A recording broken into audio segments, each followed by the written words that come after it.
watching The Joe Cronin Show, and I'm the fucking devil.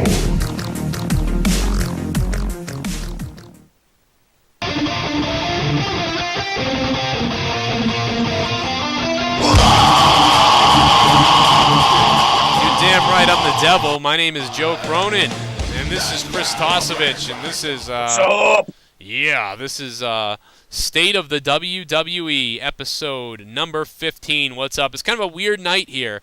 We're just hanging out, I guess. It's 2:30 in the morning for me, and I'm sitting here with a glass of wine, getting hammered. No, I don't know what I'm doing.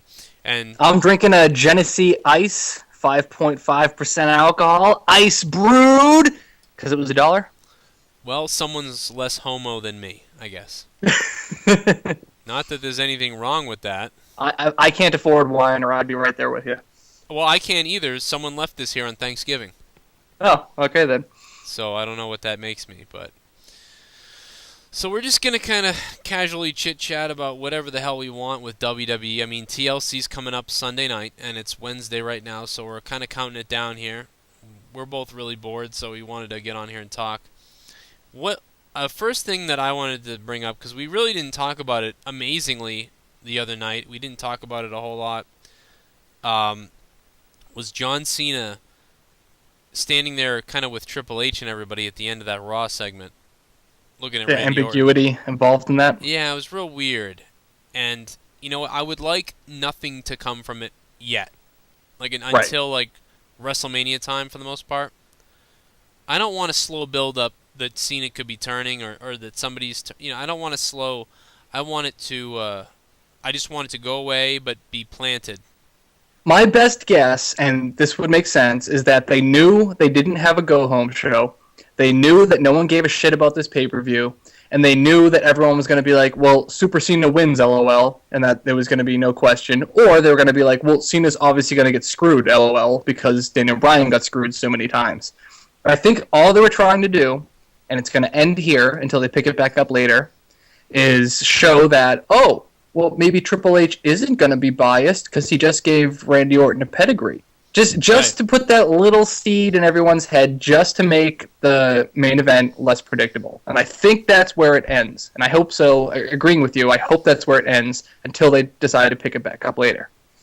Yeah, I think you're right. And that's what I initially thought when we did the Raw review that night. That's what I think we all thought was, yeah, they just want to get a buy rate. They need to, put some. It was a go home 10 minutes. They just needed a go home 10 minutes, and that was the best way to do it. It was so funny because they had literally nothing going on almost the entire night that related to making you want to watch the pay-per-view, and then at the end they just unleashed hell.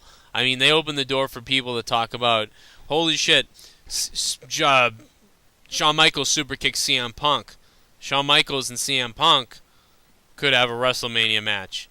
Oh my God, that would be amazing. Right? Oh my God! Wait a minute. Daniel Bryan, CM Punk could team up against Triple H and HBK at WrestleMania. Oh, that too would be amazing. But it would be amazing. But it would be throw off all the idea of what I had for WrestleMania for Bryan. Right. He needs a solo moment, but it would still be an amazing match. Now here's the question though. But I think that unfortunately either Daniel Bryan or CM Punk is going to be involved in the Rumble and the Elimination Chamber probably. So, but at one of those pay-per-views, it would have been perfect to have Shawn Michaels and CM Punk versus whoever. Versus Triple H and HBK, rather. HBK and Triple H versus Daniel Bryan and CM Punk. Right. That would have sold TLC if you had done that. And you still could, you could, right? Because there's room for that. But obviously they're not doing it. It's too late. Right, they would advertise it if they were really doing it. Yeah, also, that would actually increase the buy rate exponentially, and they're not going to fucking drop that on us on SmackDown. So. Right. Al, I want to get to Al Daring, ALDARING. On Twitter, you can follow him at Al Daring. Daring Dicky? Al Daring sounds like a Mexican wrestler. Right. Sounds pretty cool. At Joe Cronin Show, he tweets me.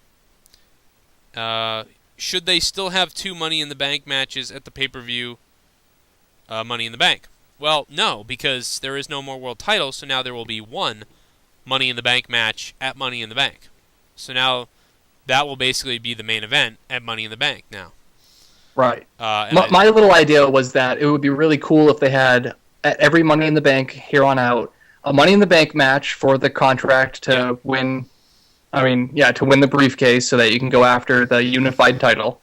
And then, since they have that room for another ladder match, why not make it a ladder match? Yeah, for the Intercontinental title, just one-on-one Intercontinental title match. You win, you get the belt. Right. Because they don't have any ladder matches anymore with just one belt, one ladder, no tables or chairs or all that other shit. Just a pure ladder match with a pure belt hanging on top of the fucking pure hook above the pure ring. Right. Like, when was the last time we saw one of those pure, amazing ladder matches? That's what I'd like to see. And that's another cool thing where, like, it almost seems like a crutch when you throw in 8 guys or 6 guys, or you throw in tables and chairs as well. We have to throw this in and that in. You know what? If you can still have one-on-one matches, then you can still have one-on-one ladder matches with one ladder and make it exciting. And bring back that excitement we used to have where there's that one little gimmick without being over the top. And therefore it relies on the wrestlers in the match itself to make it exciting.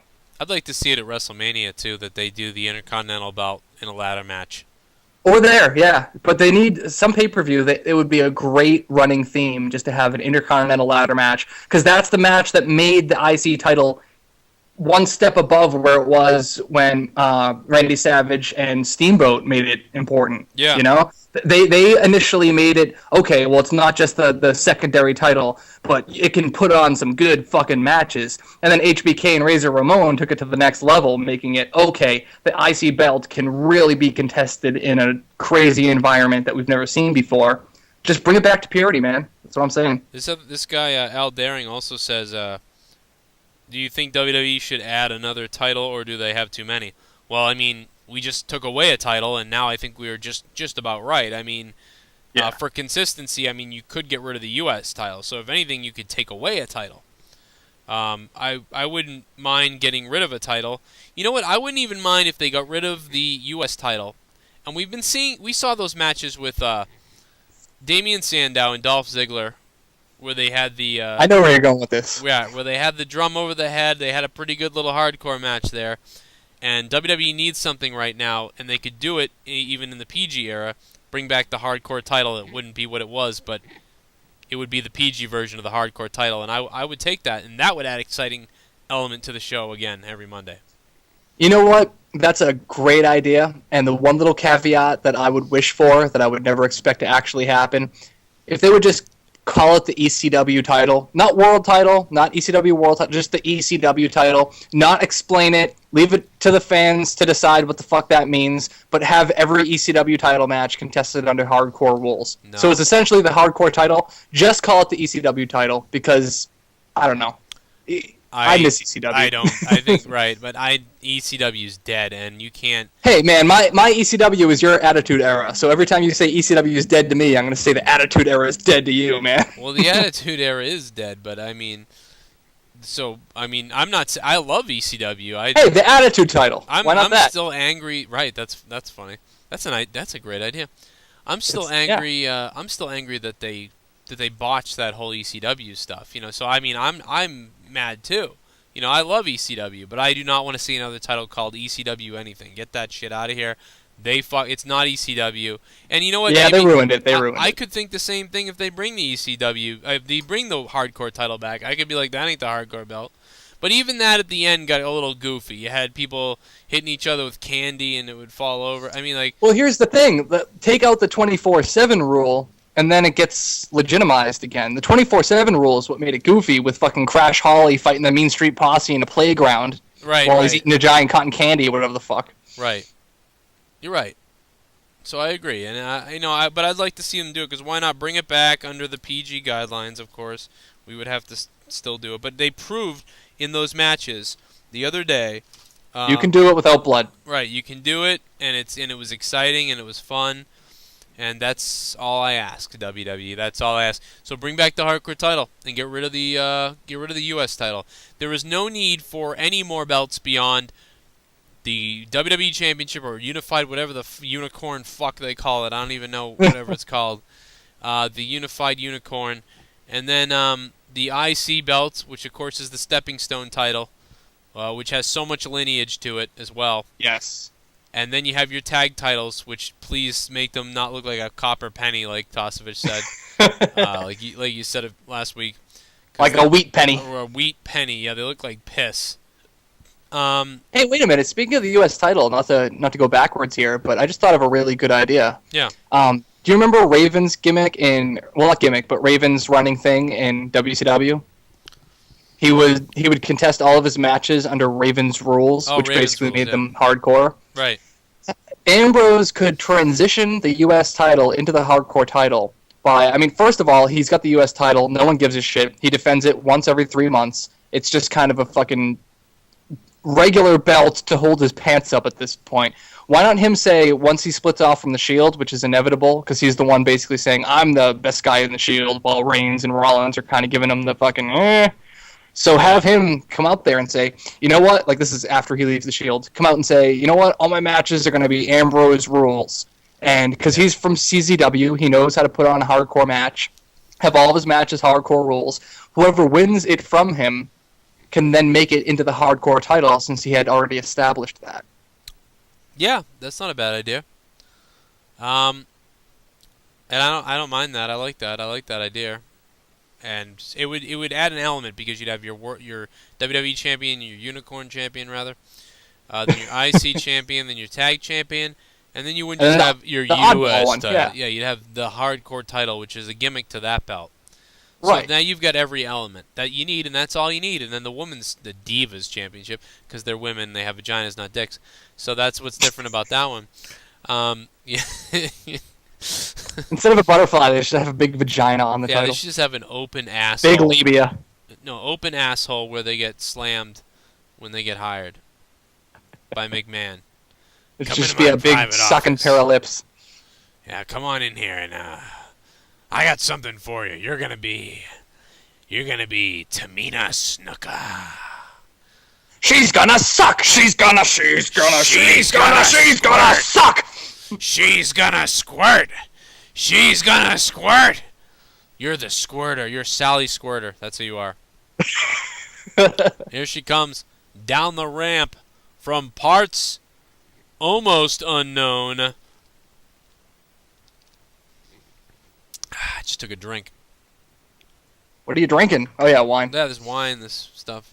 Feeling weird. Chardonnay? Little Chardonnay? It's red wine, so it's good for you, right? I mean, it's doing something. Like antioxidants. Yeah, look at that. In stereo. Hive mind. So what else here? This is the best time. I mean, I'm getting excited legitimately because I'm so angry at WWE. Like, for most of you that don't understand, I would be making rant videos about WWE like the last 5 years, just killing shit and killing it before we decided to make this channel and go for it. And now I'm actually excited, and this is why I actually do this.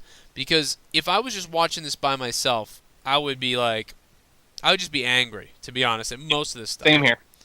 But because we're talking about it, and I'm excited, and excited to be having the show, excited to watch it, and because we're getting into Royal Rumble, fucking Elimination Chamber, WrestleMania 30, like this is getting exciting. I'm really, and I just feel something that I've been feeling for years, that John Cena, something's going to happen. And I just made a video a few minutes ago. I don't think you saw the whole thing. I don't know if you did or not. But the video was, I basically started talking about how, we begged WWE to turn Randy Orton and Del Rio heel because there weren't enough heels.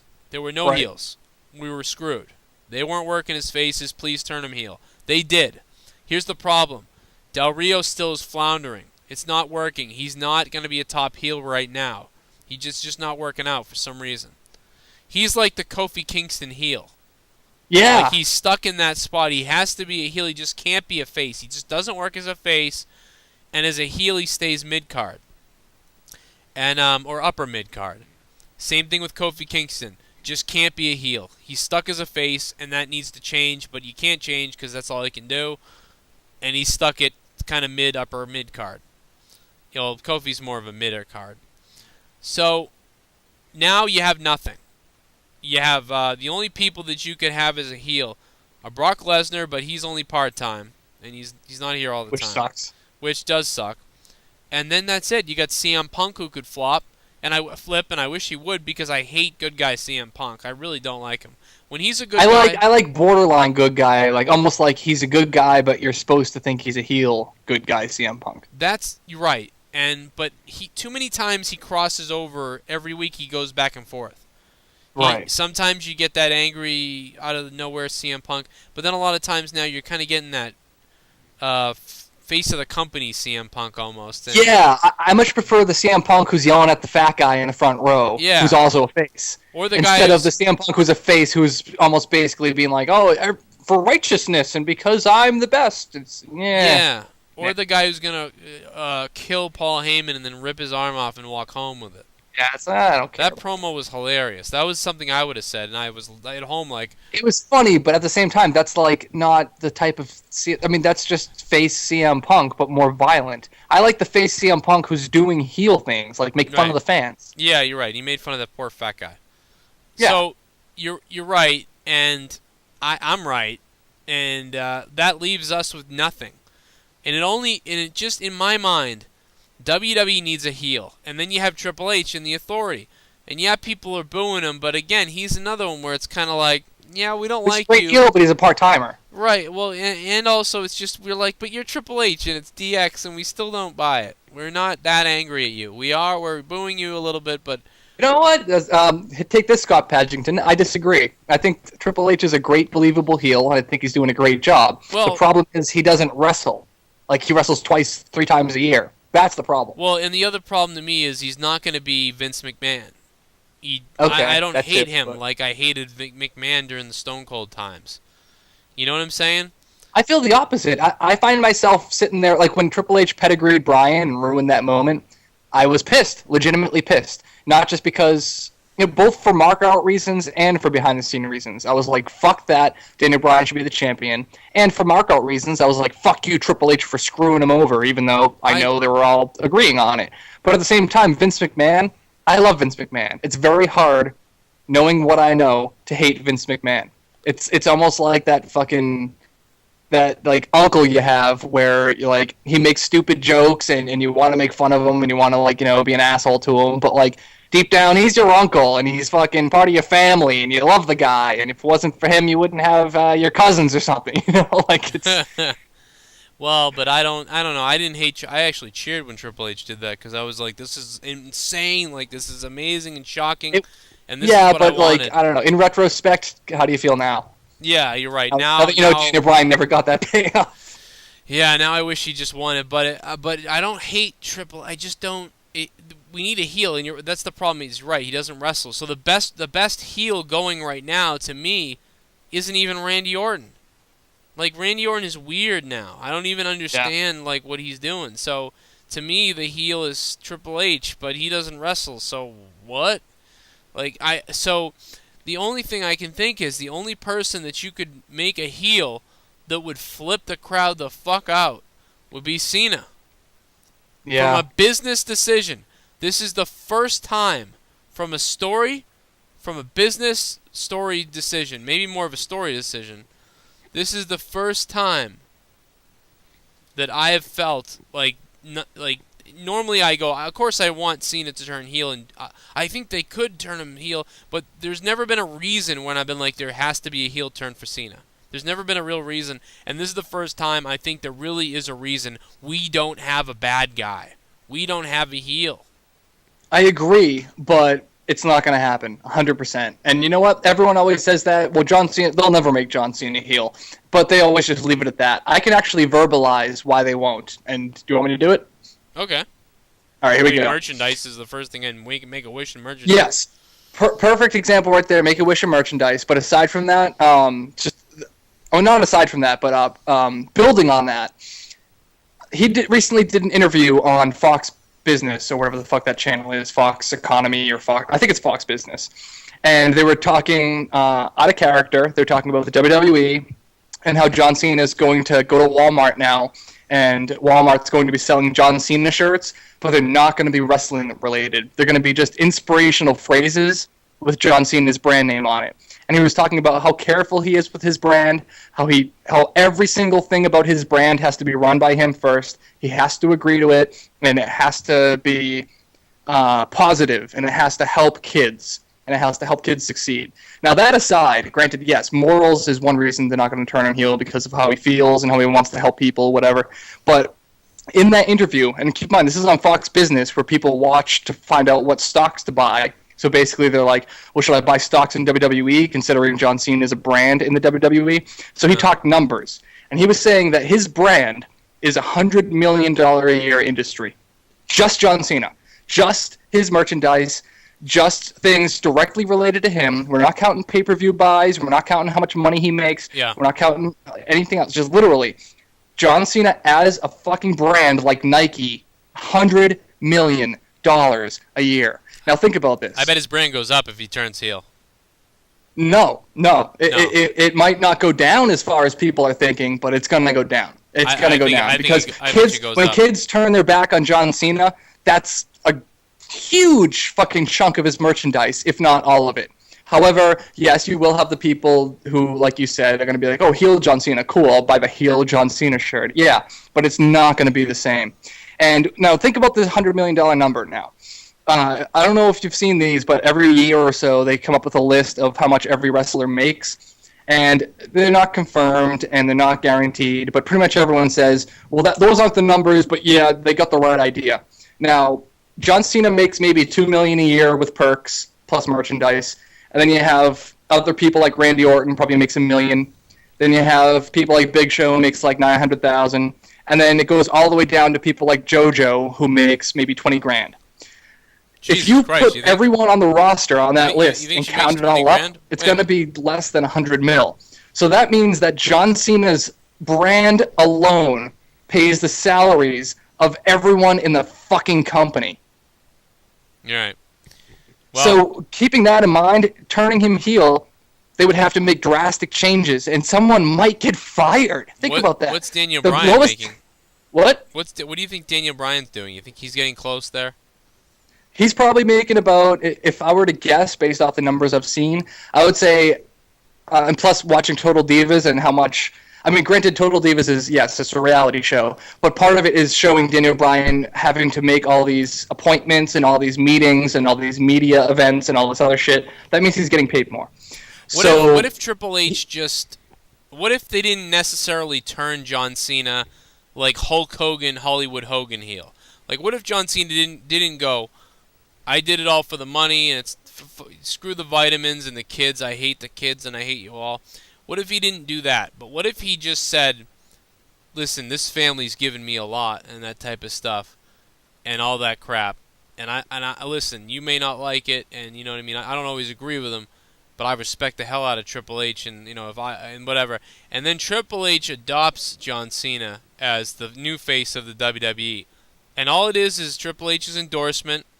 And John Cena, of course, shakes his hand, but John Cena never, like, outwardly changes his attitude or character for the most part, other than showing support for the McMahons, like he really kind of does in real life.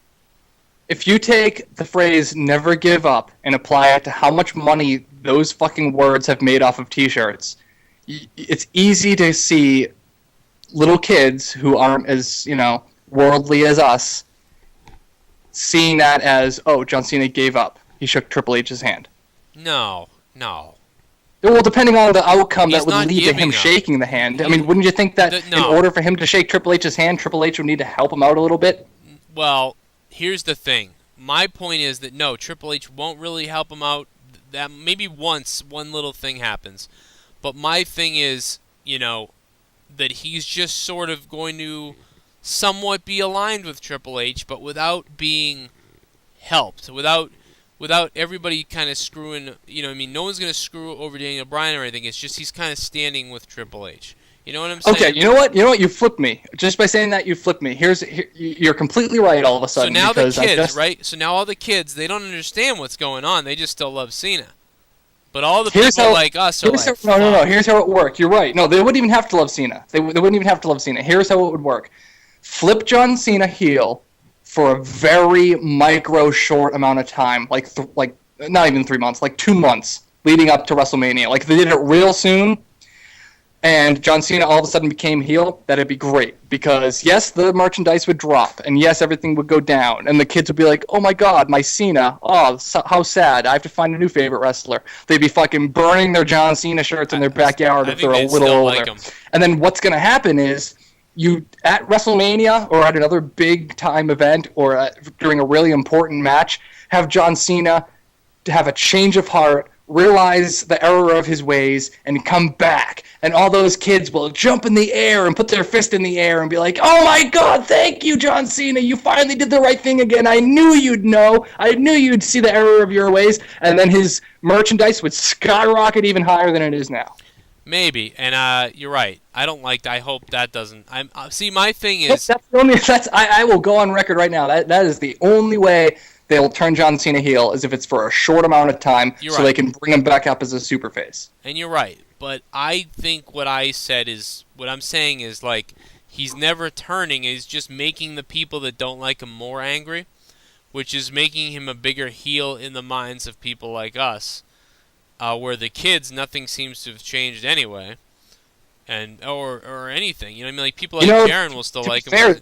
To be fair, all they have to do that is have him win more matches. That's going to piss us off, and the kids aren't going to see the difference. Well, that's kind of what I'm saying. Like, just kind of pour on a little more Cena, and also have Triple H kind of give him a pat on the back. You don't have to do anything crazy, like just that. Just Triple H pat on the back. Hope you win, Cena. You know, you've always been a guy. You were trained by the same guy as me. All that stuff. Daniel Bryan's a dwarf. You know, is that big enough though for us to care? I mean, like you downplay it to save the kids, but when you downplay it, it doesn't really make me give a shit. I think the more you do stuff like that with Cena, the more the other people get angry and hate him. Like if just keep it ambiguous, you mean? Keep it kind of like up in the air, right?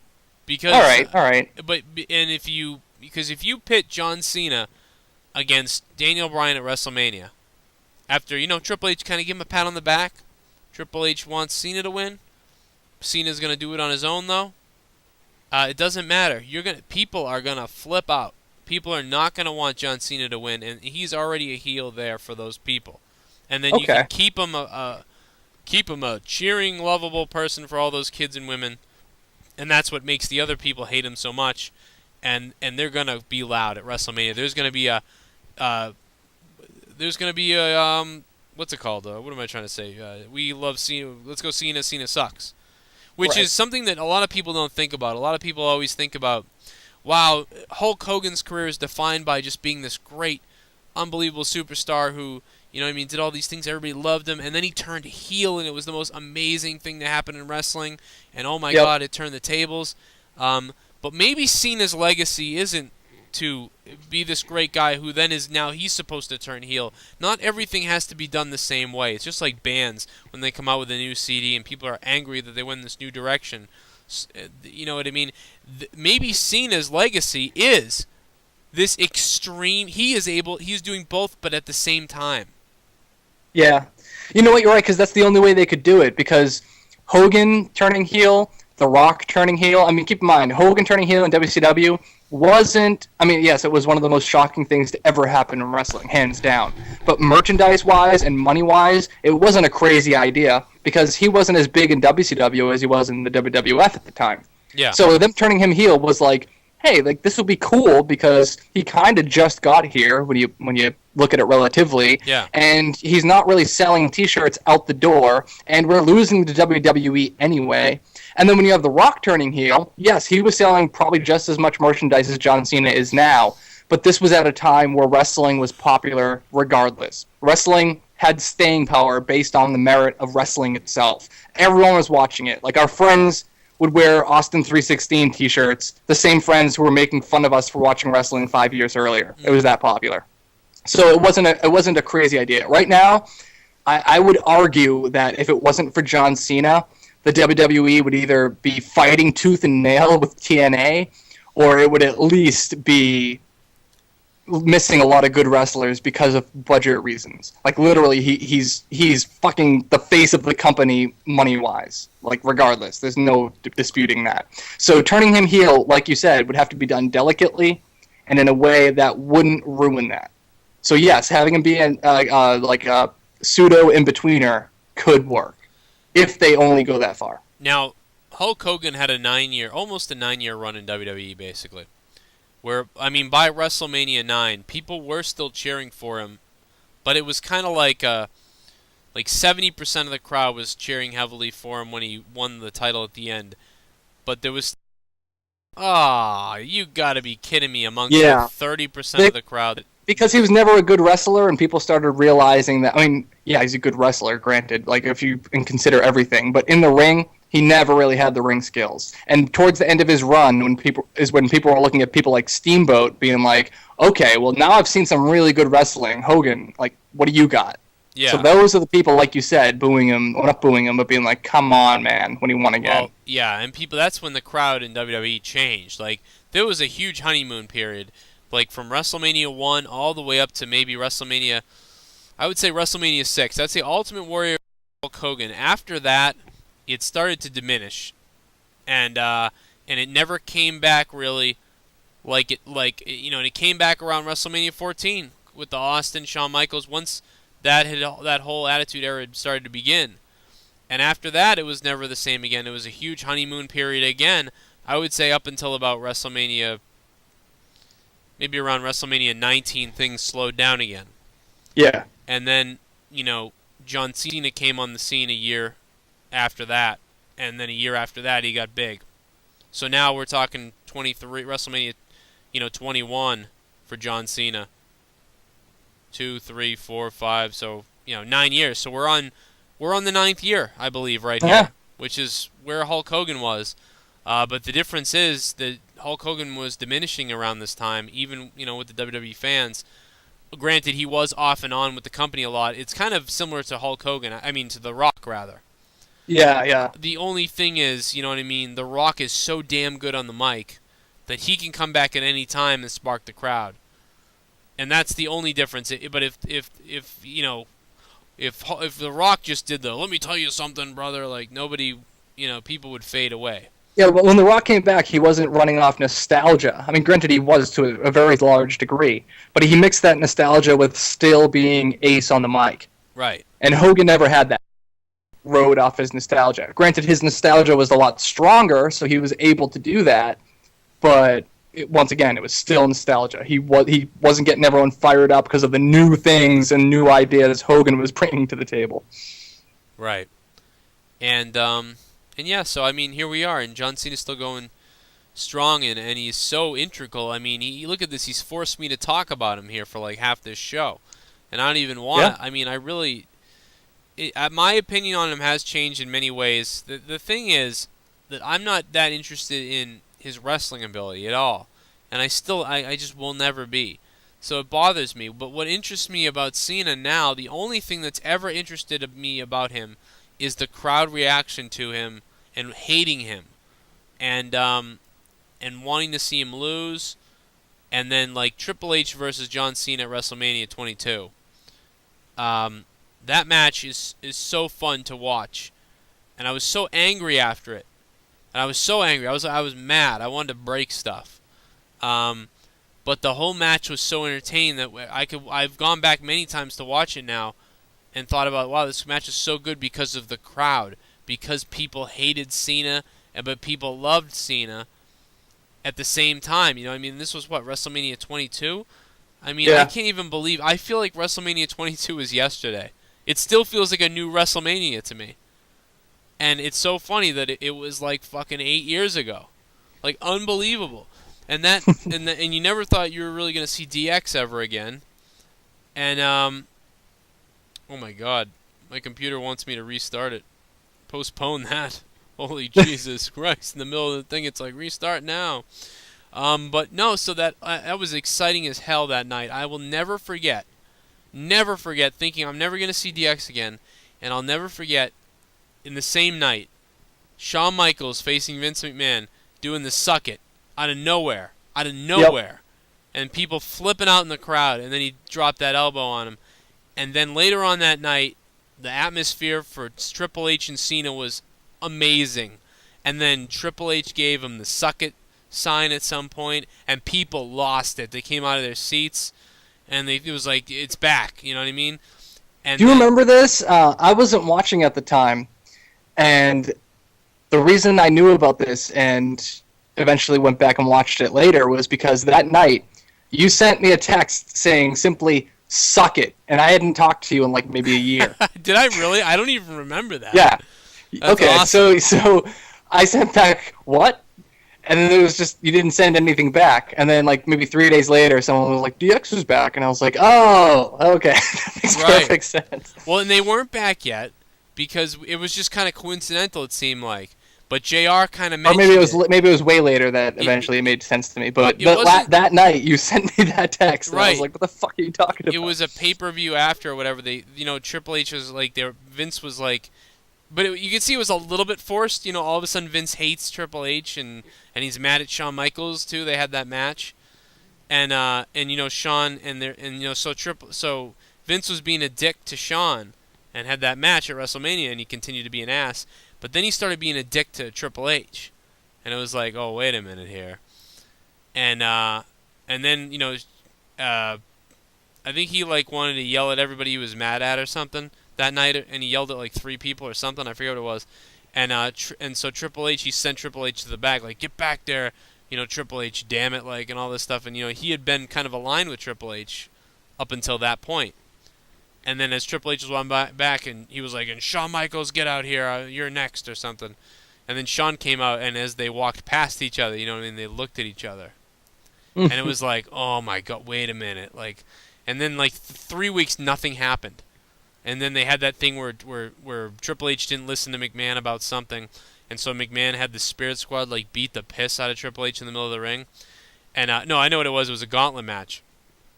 And so one of the members was wrestling Triple H, and then another member would come out, and then another member would come out, and then I think they were all out there beating the shit out of Triple H, and there was still one more member to come out, and he was like, come on, all right, Skip, come on out here, no, enjoy this too, or whatever. And then all you see is the guy like fly out through the curtain onto his back, and then Shawn Michaels comes out. And it was like, oh, I lost my mind. It was unbelievably cool. I was like, oh my God, it's back. They're back. And then they got in the ring, and that was awesome. I mean, it was great. And I thought the Attitude Era was sort of coming back or something. And then who would have known that we completely did the opposite? We did a full turnaround. Yeah. And then the next year, of course, there was supposed to be a big rematch, Triple H versus John Cena again, which I thought they were going to do. I just was like, next year, that has to be the match again next year. That was so awesome. But then Triple H got injured. And then I was so excited that Shawn Michaels was in the main event for the title. Because I love Shawn Michaels. I knew in the back of my mind Cena was going to win because of whatever. But I just felt like, wouldn't it be awesome if just Shawn Michaels could win? And I was pissed again. It's WrestleMania. I flipped out at WrestleMania again. I flipped out after WrestleMania 23. I was so pissed off. I threw shit around. But it sparked a reaction. And it's better than almost every main event since then. I believe. Almost every main event since then. And correct me if I'm wrong because I forget some of the main events now. Has been I don't remember, an afterthought. Because there's been some other match that night that was better, or the main event just wasn't that good anyway. And yeah, even for once in a lifetime, Taker kind of stole the show. Yeah. Right? I mean, that was the Triple H Taker thing, right? Yep. So here's a site called Ranking Every WrestleMania Main Event. I'm trying to find a list of everything here, and I don't know if I can do it. Austin versus The Rock. I don't know what WrestleMania 2. I'm trying to let me get up here to where we're at because I want to talk about the main event. This is something where we can move to our next topic here.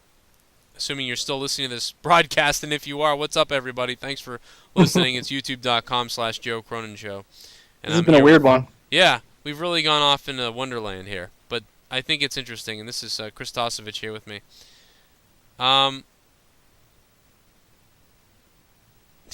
Taker defeats Psycho Sid.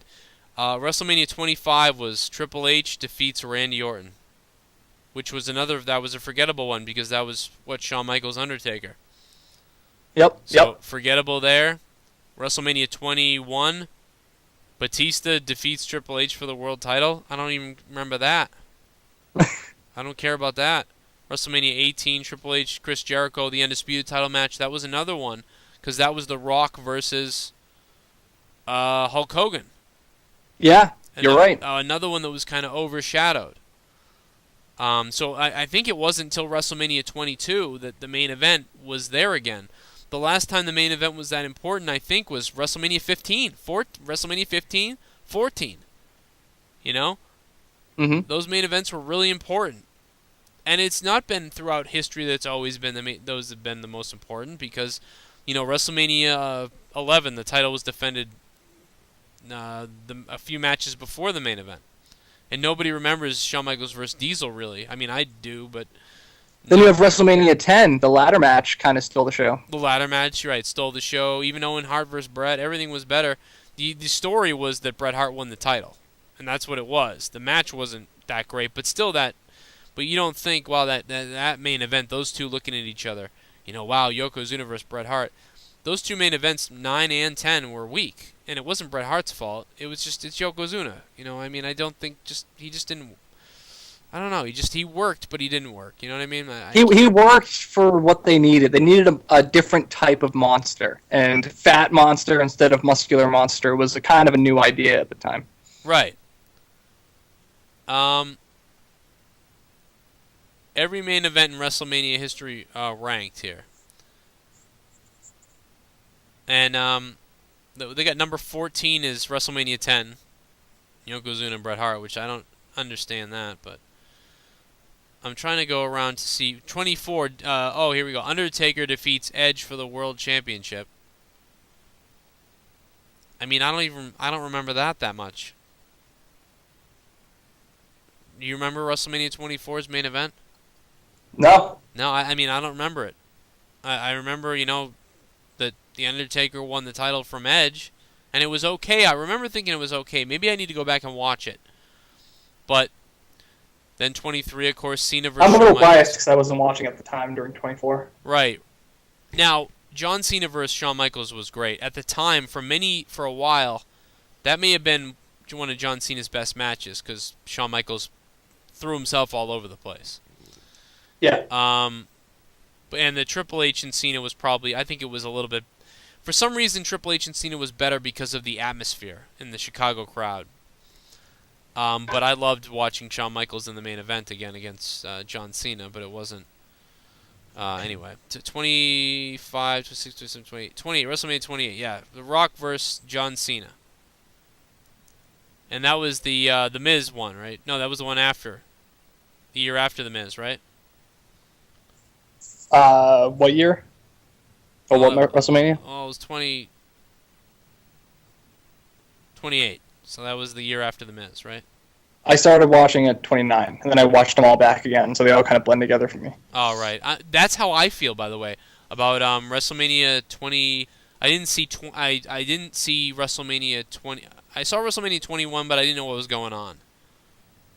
That was the Kurt Angle Lesnar thing, I think, when Lesnar almost killed himself or whatever.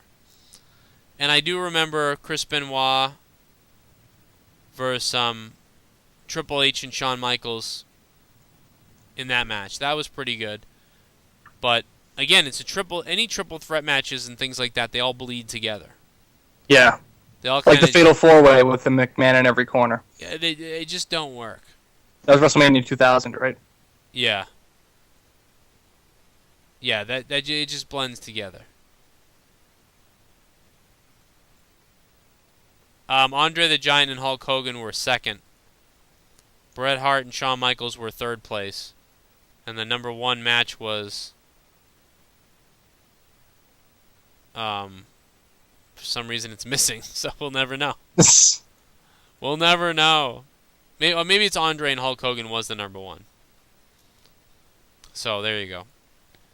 Bret Hart Shawn Michaels Iron Man match was one of the greatest WrestleMania main events of all time. Right, and I agree. And that's there's no doubt.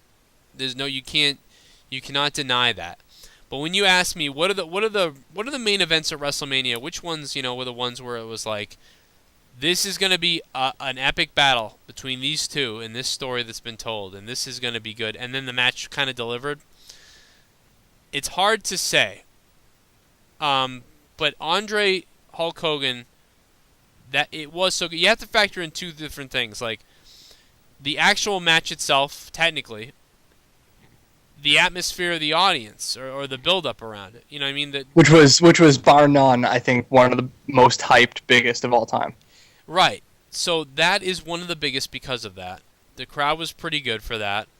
The match was unbelievably great. It was all done so well. And then at the same time, Hulk Hogan and Andre is similar. But the crowd was crazy, and the match was executed, the way they did it. But it was a whole different style. Those are two polar opposites. For the time. But then the next thing I can think of is, Macho Man and Hulk Hogan was good too. They had a good little rivalry, and a pretty good big main event type of match, I think. So that's there for me too. But after that, Ultimate Warrior, Hulk Hogan's another one, because that was a big, good guy versus good guy. The crowd was torn in half. They didn't have the best match. But they had the best match that the Ultimate Warrior, I think, ever had. That was kind of the first Rock versus Cena type of match. Yeah. So there's that, and then you're moving on from there. WrestleMania 9 was a joke. WrestleMania 8 had the weird ending, although I thought Macho Man and Ric Flair was a pretty good match. And that was a good match because they had the whole thing with Elizabeth and the naked picture of her or whatever, and that was... Well, was that the year where they were supposed to do Hogan and Flair, and they changed it to Macho Man Flair? Yeah, something happened there. See, now Hogan and Flair should have been that main event. Right. But people have egos. Yeah. And fuck the boss's daughter. And then after that, there really wasn't that main event until WrestleMania 12, so we talked about that, and then WrestleMania 14. So, somewhere on that list, I think number 5 is WrestleMania 14.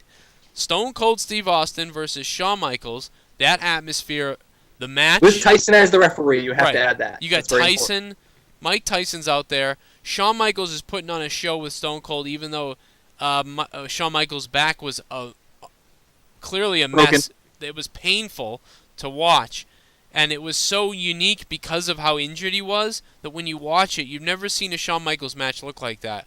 Somehow, even though he's injured and can barely do anything, he is somehow still making this look really good. Yeah.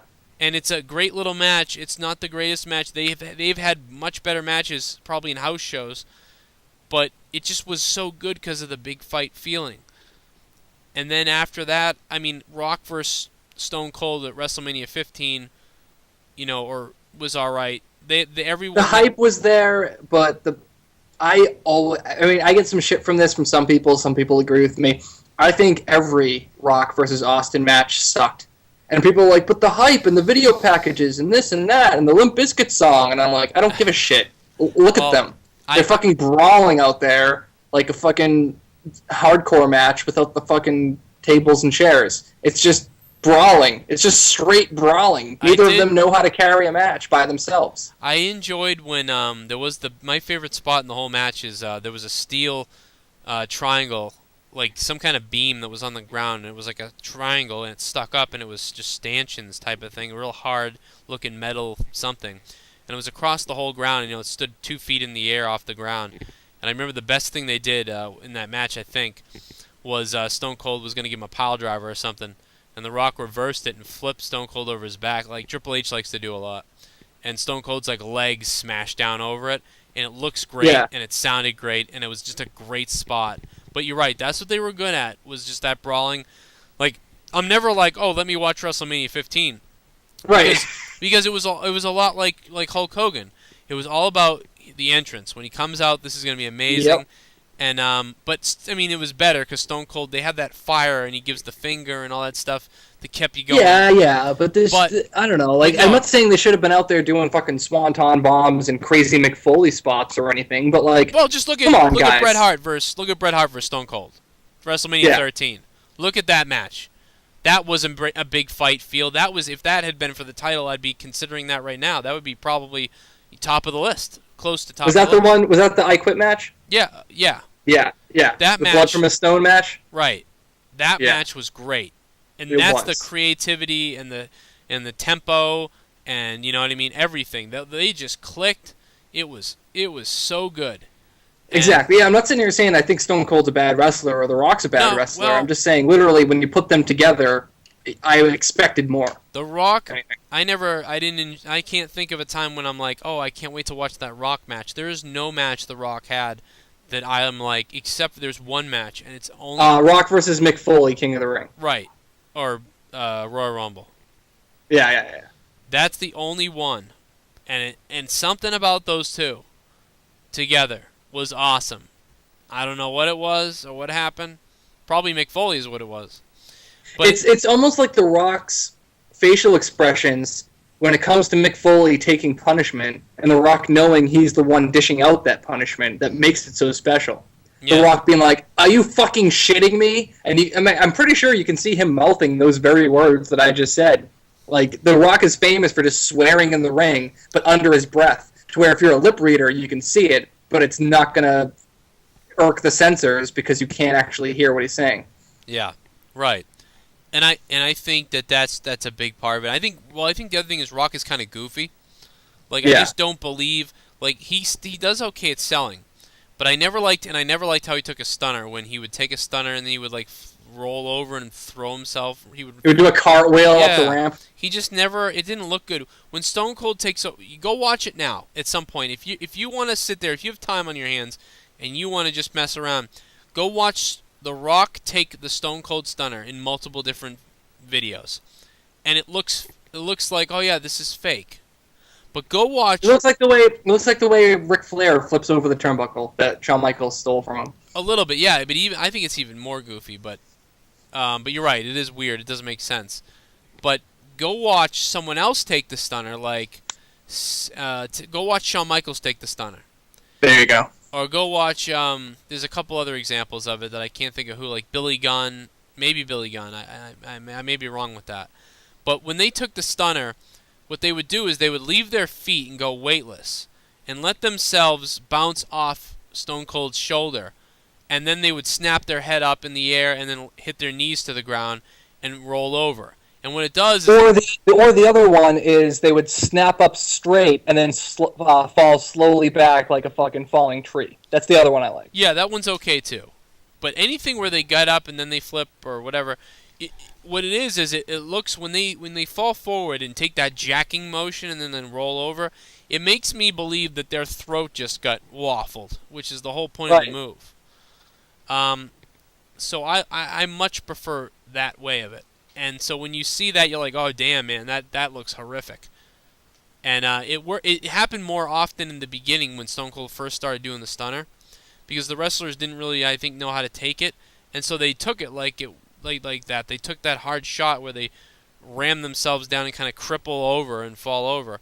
But after... The other difference is actually, I don't know if you noticed this, but he changed how he delivered the stunner to where before he would kick you and then he would grab your head and then basically do a leg drop where he put his legs out straight and then let his gravity take him down. Oh yeah, then yeah. What? He just, as he got older and as turns. like it became a little bit more difficult for him to move, I think he actually started delivering it better on his end, where it would look like he was pulling your head down instead of letting gravity take him to the ground. It looked like he was literally like grabbing your head and pulling it into his shoulder. And I think that fucked up how certain people would sell it. They'd start selling it wrong, even though they should have kept selling it the same way they did when he would just use gravity. Yeah, you might be right. I'll take a look at that. Maybe I need to look at something. But I think the more people take it, the more over dramatic they do it. In the last years, the last 8 years when I've seen the stunner. Hurts it. Yeah, it just makes it goofy, and The Rock really started the whole thing, I feel like.